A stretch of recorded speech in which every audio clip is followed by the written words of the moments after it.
property of the brain. Well, it's not new, but it's something beyond just the usual thought consciousness. And I wonder, how do we create this emergent property of the brain? A lot of money is spent suppressing it when people go into so-called mania and psychosis. And then there's the people on the other end that are trying to help people learn how to get into flow states and charging them money for it. And how do we create it? How might people who go into those states of consciousness and don't necessarily want to create it and surf that wave of consciousness? I think part of it is something to do with discontent, in that when we go into the so-called recovery process, we're told, in a way, what values of society we are to re-ascribe to and to work towards fitting into that, like getting a job or volunteering or living on one's own and things like that. But can we see what we saw in those states of consciousness and what might work better for us and move towards that, and even allow those states of consciousness to come back? And if we're creating in alignment with that, then maybe that energy is served and surfed, and we don't have to feel turfed. And I wrote down that words can direct our attention, in that we can think, focus on our breathing, and then we focus on our breathing. Or attention can direct words. So if we're aware of the vast visual field and we have so-called choiceless awareness, then that choicelessness picks the thing and we might speak based on that. So in that way, attention directs the words instead of words directing attention. And someone mentioned that the brain is blind to itself. So we can't feel our own brain, or we can't see our own brain. The brain can't see itself. But in a way, in map consciousness, the brain is seeing itself. It's seeing all the activities that it does and what those activities are doing. And that's one of the reasons why in map consciousness we get freaked out, because we can see what the brain is doing and what it does.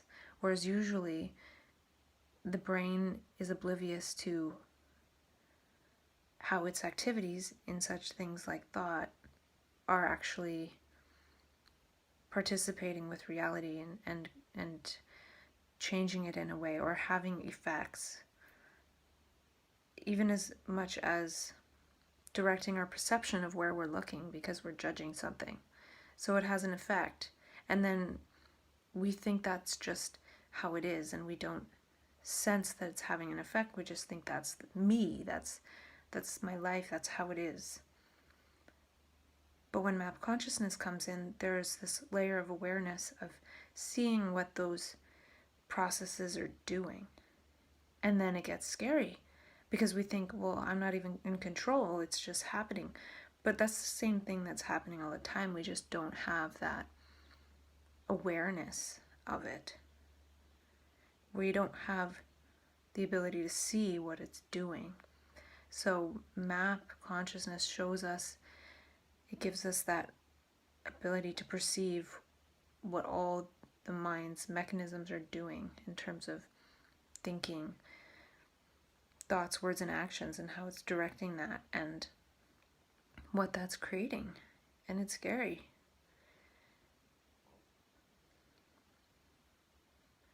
And usually in mania we have a time of freedom from that whole process, and we feel quite free and fluid. And when the separation again dissipates, in that now we don't feel the self as the self, we just feel it as what is. And then, and in the talks I was listening to, there's a lot of talk about control. We want to control things.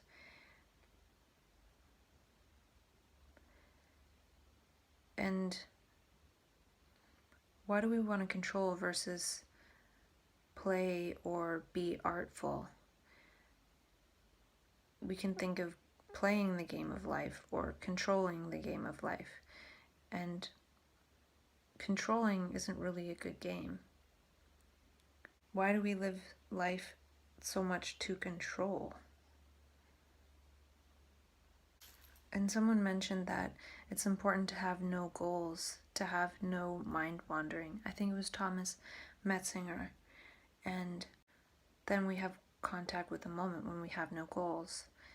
So I'm glad that there's no goal with this self-dialogue process, and could be one of the reasons why I'm finding it difficult to start any other kind of process, because everything else seems like a goal, like writing something or almost anything. And I don't know if my brain works on goals. I feel like part of this process is learning what faculties of the brain are diminishing, like goals and memory and things like that, and really going into losing those instead of trying to hold on and maybe have some kind of feeling that perhaps it's bad to lose those. Perhaps if it's really lost, if goals are really lost, if memory is really lost, maybe there's some other factor that comes in that is infinitely more interesting. And I feel like I talked before about how Thomas Metzinger said that the self model ends when it becomes opaque, meaning it's seen as a model. But then the question is, well, who sees this? Who sees this as a model then? There's got to be some other level of seeing. And I think this is what I was talking about a little bit when I was talking about map and how you can see the machinery of thought and what it's doing, and it's scary. It's scary to that level of seeing that sees this. There is a seeing that can see this, and it has nothing to do with the self. And I think that's part of the map consciousness, is it has nothing to do with the self.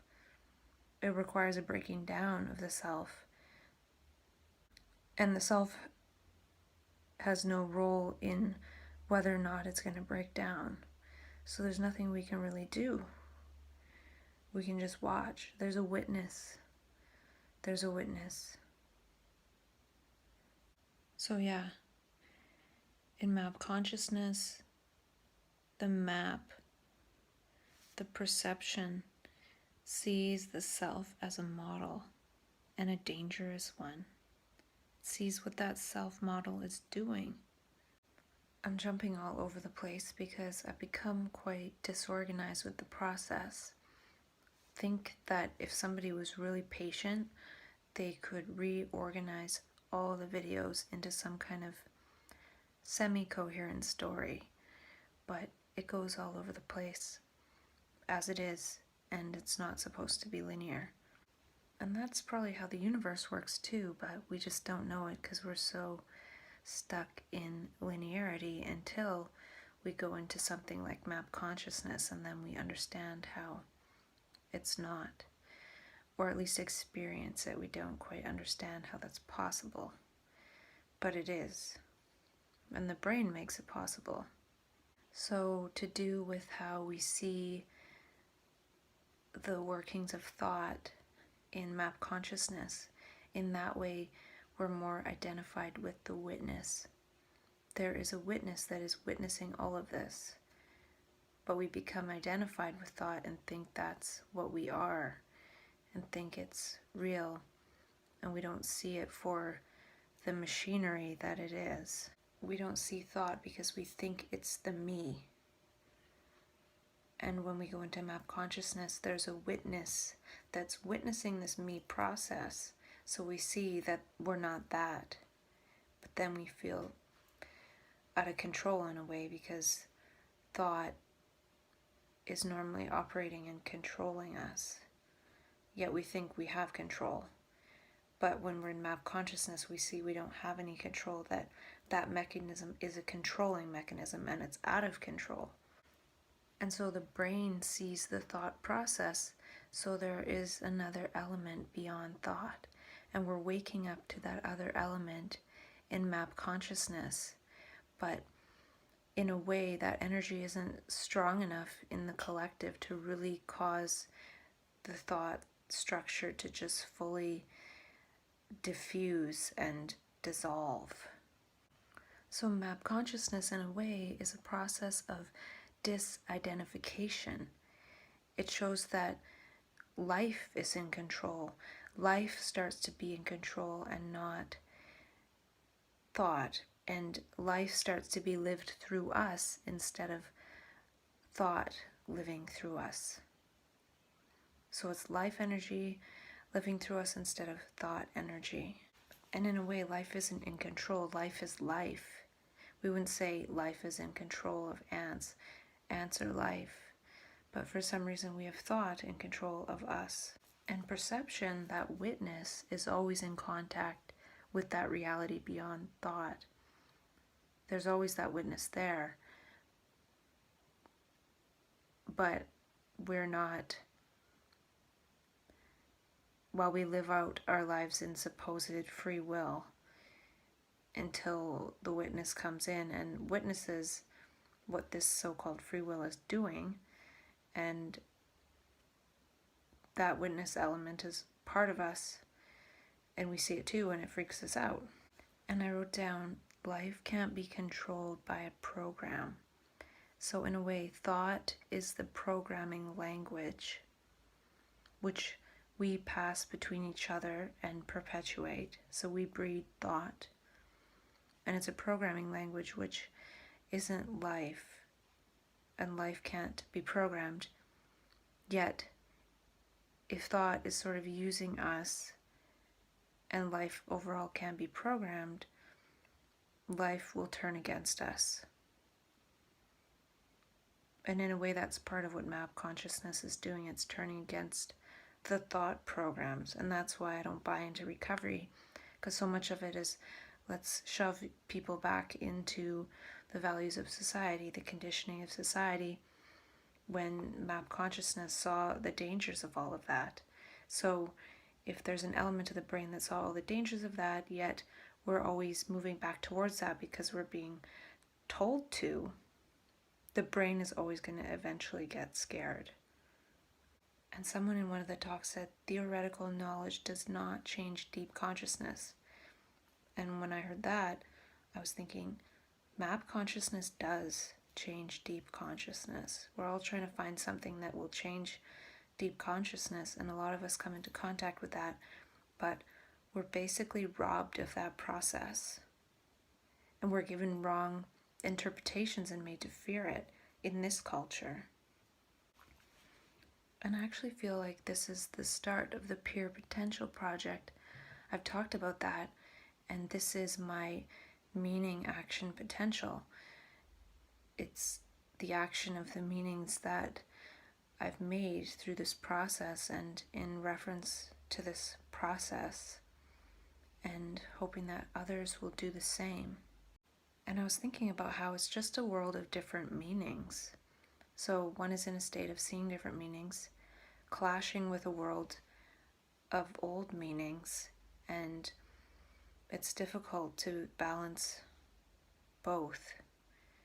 And then we usually fall back into the old meanings and have to take medication to suppress the new meanings.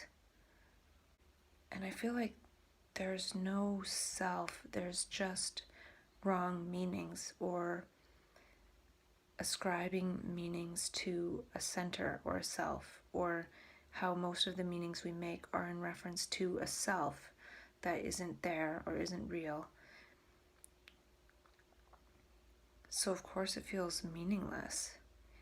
And then when we're making meaning without reference to a self, it's full of meaning, but that's not the way the world works. That's not the algorithm of the world.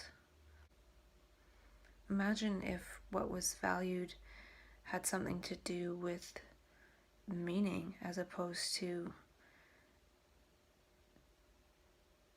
the values of today that are causing such tragedies in the world. And I feel like the mental health system changes the map self model into a self model of mental illness. And self dialogue works to change that self model into perhaps a meaning making self model. And part of what makes MAP scary is when one can see the mechanisms of one's own thoughts and what they're doing. One can now read what other people are thinking and doing because it's so machine-like, and it becomes really scary. And I feel like the self is manufactured. It's more an entity of commercialism. And so can we unmanufacture a self by continually making meaning without reference to the self?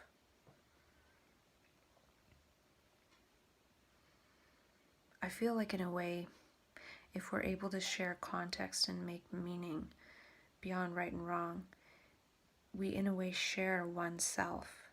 If we're just passing the meanings between us and sharing and having dialogue, not about me and you and this person and that, but just about meaning in general, then it's just oneself. There's no actual center there.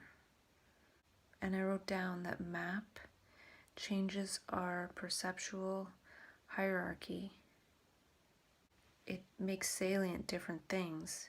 So maybe pleasure was top of the hierarchy before, and it changes to seeing living things in the moment and really being there with living things, for example.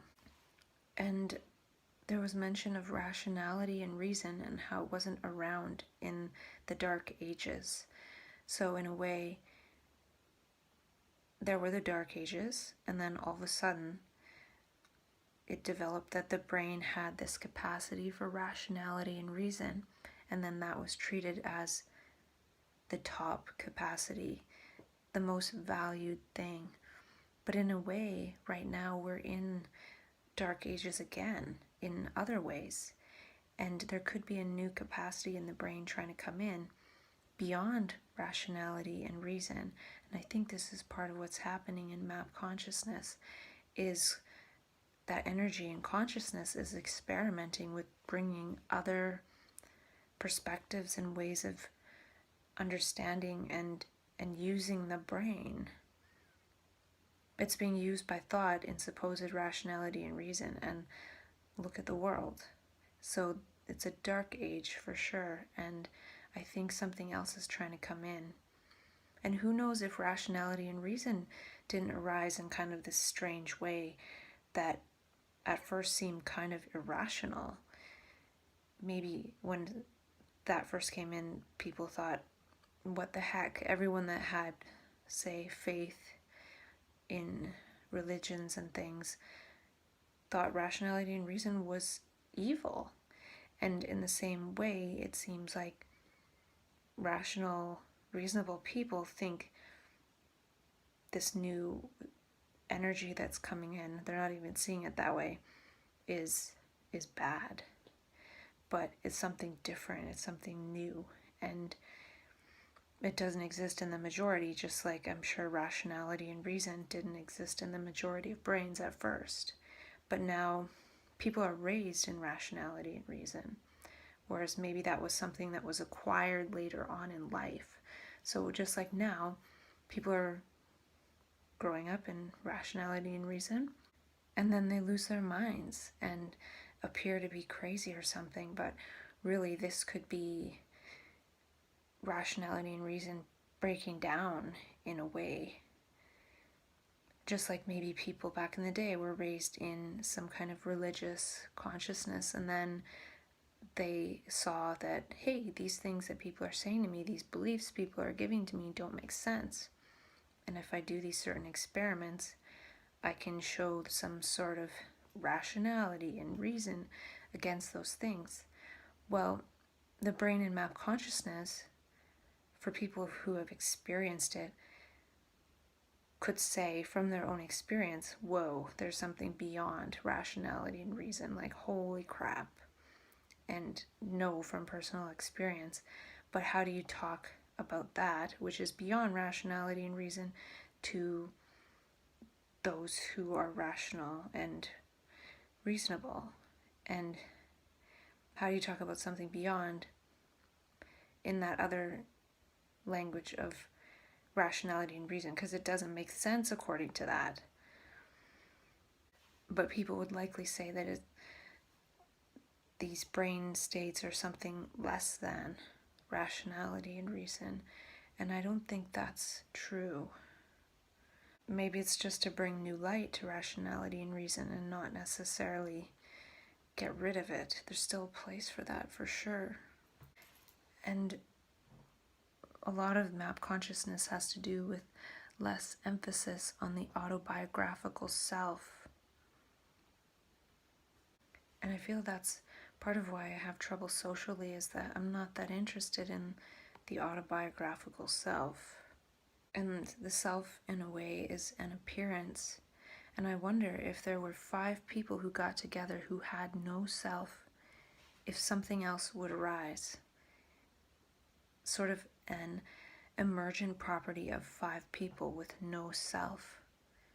I feel like that energy of map consciousness in one person eventually leads to a person being diagnosed as crazy, because there could be at some point 5 people around somebody who's in map consciousness looking at that person saying, wow, you seem crazy, I'm going to take you to the psych ward.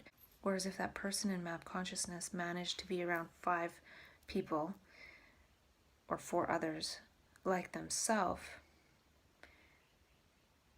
that energy might find some kind of coherence and create another type of human that can only happen if there's 5 people in that state. And I think that's part of the problem of map consciousness, is most people go through it in isolation. Whereas if there were 5 people in it together, passing the meaning together and really thinking together, not as a me, as a self, but as just one entity, then that would have a ripple effect. But when we're isolated like this, and even using our energy to, say, fight psychiatry or the system, which is one thing, but it's detracting us and distracting us from what this energy is trying to do. And if that energy can do that thing, whatever it is, we don't know, because it would take 5 people in that space to do that thing, then there would be no need to fight psychiatry, because it would be like the proof of the reason. Like when reason became self-evident. Right now, that energy, whatever it's trying to do, it's not self-evident, because there has to be 5 no selves to make it self-evident, or evident to themselves, and spread the no self perspective. So just like we have an appearance of ourself within our consciousness, there might be an appearance of something else completely, a totally different faculty, a totally different algorithm, a totally different transparent model. Right now we have the self-transparent model, or the transparent self model. So there might be a transparent non-self model. But it might actually need the space of several people working together to maintain that energy and almost create a protective sphere. And it could almost be like a puzzle. It's not complete until you have a certain number of pieces. And this energy might need a certain number of people to really take hold, because it goes with the fact that it's not a personal thing. It has nothing to do with me. It's not for personal supposed enlightenment or anything like that. It's something to do with humanity as a whole. So the self is an appearance of the movement of thought. So if thought wasn't moving, if it was still, if it was in a zero state, there would be no self. So what is there in a movement of this energy of map consciousness when it's moving through not just one brain, but through 5 brains? Then what appears? And in a way, map consciousness releases us from the wrong meaning we've attached to the self, which isn't really there. And then we're in the flow of meaning and not the flow of thought, which creates the self. So the flow of meaning creates something other than a self. I think it creates a living being who wants to connect. It's back to that altruism of seeing that we're all one, and not just in words, but actually. And the human brain wants us to get with the right meanings. So people who go into the meaning-making state are attempting to get in alignment with the right meanings and bring those back.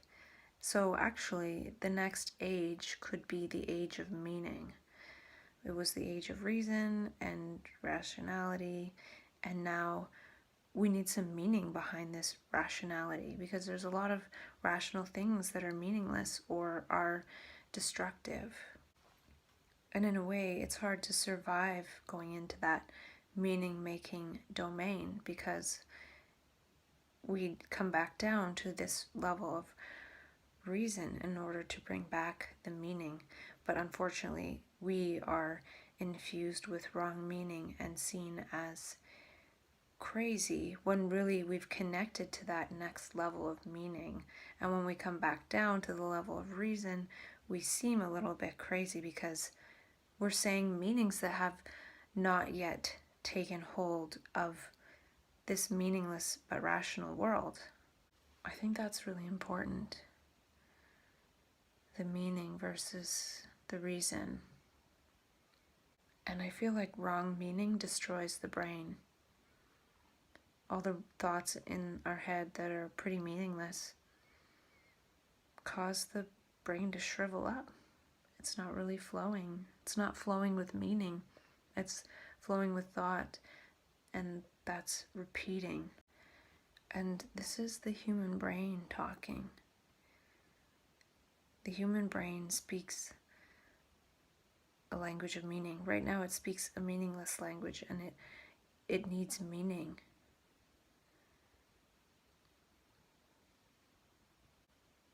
Think about how when people end their life, often it's because they don't have a reason to live. So they're saying, well, I need a reason. But they can't find any reason, because there's no reason that can be good enough for a life to be good. And one might say, well, life is meaningless. Well, we need some kind of meaning. We need meaning, and we don't. If we had one meaning, it might be enough. And I don't think there could be any reason that would be good enough. We need meaning, not reason. I don't think that made sense, but it kind of made sense in my brain. And that's all that matters.